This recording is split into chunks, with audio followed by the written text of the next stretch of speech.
कैसे हैं मेरे प्यारे दोस्तों, मेरे बच्चों। कल एक सवाल दिया गया था कक्षा 7 का कि आप लोग वर्ष लगाइएगा, कमेंट में बताना है कि एक दूध वाले ने अपनी 2 गायों को 20,000 रुपये में प्रति गाय की दर से बेचा। 2 गाय हैं, एक गाय को 20,000 में बेच दिया, फिर दूसरे वाली गाय को भी 20,000 में बेच दिया।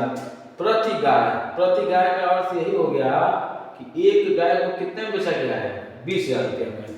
देखिए ये भाषा है।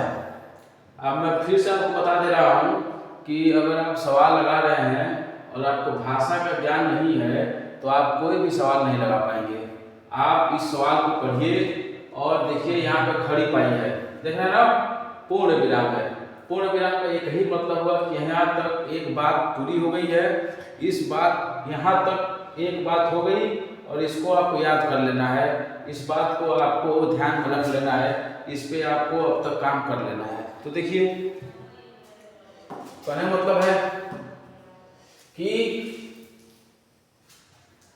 एक दूध वाले ने अपनी 2 गायों को 20,000 रुपये प्रति गाय में बेचा। हमने एक गाय को 20,000 में बेचा, फिर अगले वाले गाय को भी 20,000 में बेचा। कह रहा है कि एक गाय पर उसे 5% का लाभ मिला।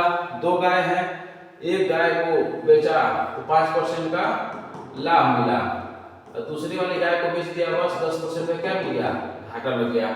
अब कह रहा है इस सौदे में उसको कुल लाभ या कुल हानि बताइए।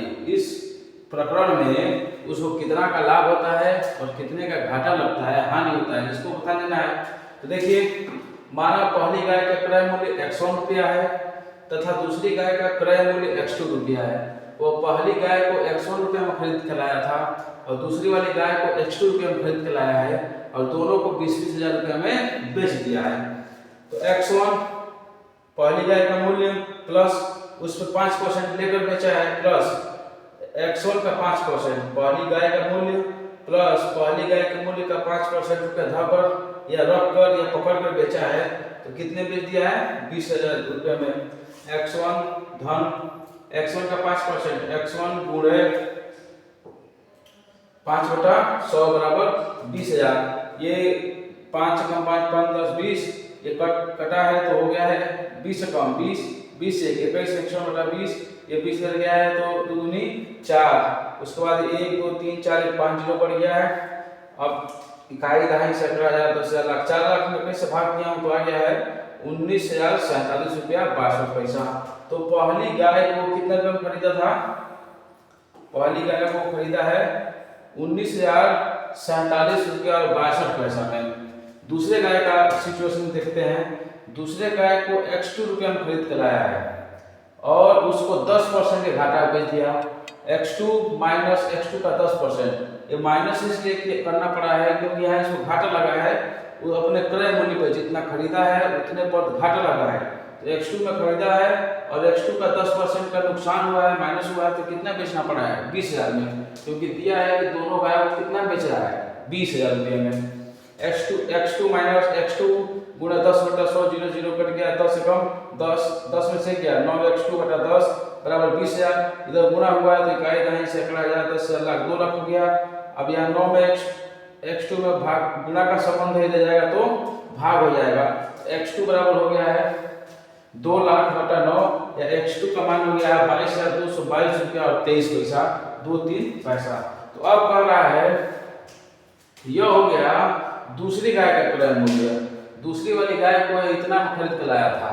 अब कह रहा है कि बताइए कि दोनों गाय को बेचने में लाभ हुआ है या घाटा हुआ है। एक गाय को खरीदा है इतने रुपए में 19,047 में, दूसरे गाय को खरीदा है 22,222 रुपये और 23 पैसा में।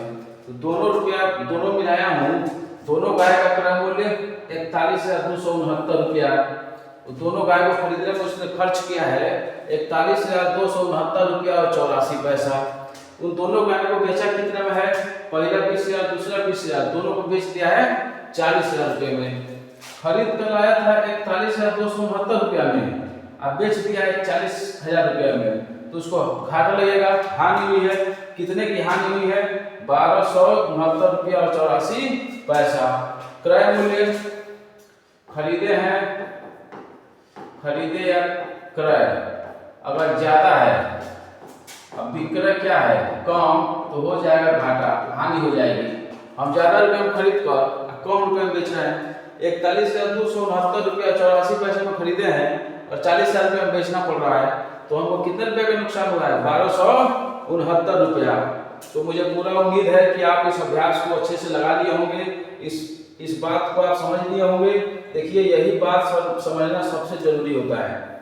इस बात को अगर आप समझ ले रहे हैं तो आप आने वाले अपने फ्यूचर में कोई भी एग्जाम देंगे, किसी भी तरह का परीक्षा देंगे, बस यही लिखना अगर आप सीख गए तो आपको कहीं भी जाने की जरूरत नहीं है। ये लिखना सीखिए, बाकी ये 6, 7, 5, 4 इन सब बच्चों का ये काम है करना, यह लिखना ही सबसे बड़ी बात है। तो मुझे उम्मीद है कि ये सवाल समझ में आया होगा। अब अगले दिन आपको एक नए चैप्टर के साथ मिलते हैं, तब तक के लिए खुश रहिए, मस्त रहिए, धन्यवाद।